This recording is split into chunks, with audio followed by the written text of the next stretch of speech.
જય દ્વારકાધીશ।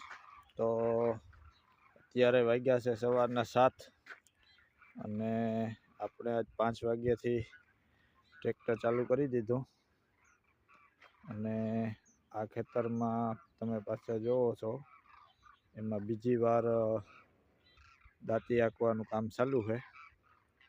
એકવાર મોટી દાંતી કઈ વાર હાંકી નાખી અને એવું પાછી બીજી વાર આ નાની દાંતી હાંકીએ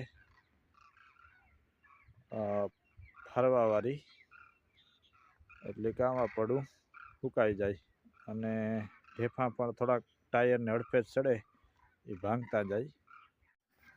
જો આ દાંતી હાંકવાનું ચાલુ છે અટાણે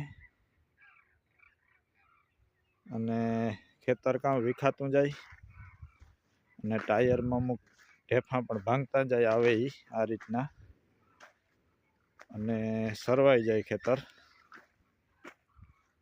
તો જો આ પડામાં 8 વીઘામાં સવારે 5 વાગ્યાથી ચાલુ કર્યું એટલે હકાઈ ગયું એવા 1-2 ઉથલું જ છે અને આ બાજુ હાલે માંડવી કાઢવાનું કામ ચાલુ અને જો આ માંડવી પલરેગલ હે એટલે અટાણે આ બધી પીંજણું ખેડૂની કરવી પડે। પેલા આ રીતના ગલા વીખવા પડે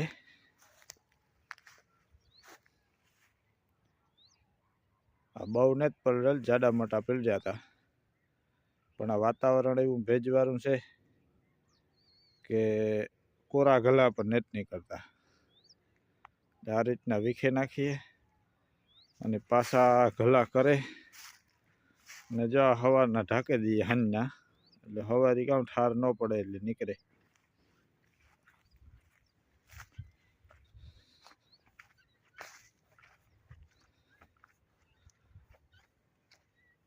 અને જો આ ઓપનર નું કામ ચાલુ છે અને મજૂર બહુ મળતા નથી એટલે જો આપણે ખેડૂત ભાષામાં કહીએ ને કે બેઠે કાંધે, એટલે આ બેઠે કાંધે કાઢીએ અને પાછળ મગોટું વધારે થઈ જાય તો જો સીપીઓ મારી દઈએ।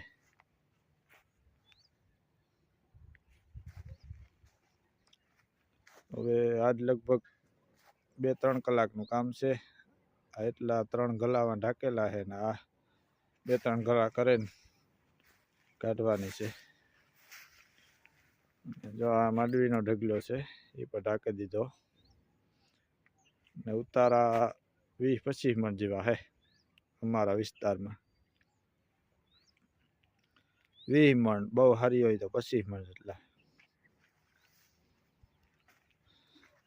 તો હાલો આપણે એવું આ એટલું ખેડવાનું છે એ પૂરું કરી દઈએ।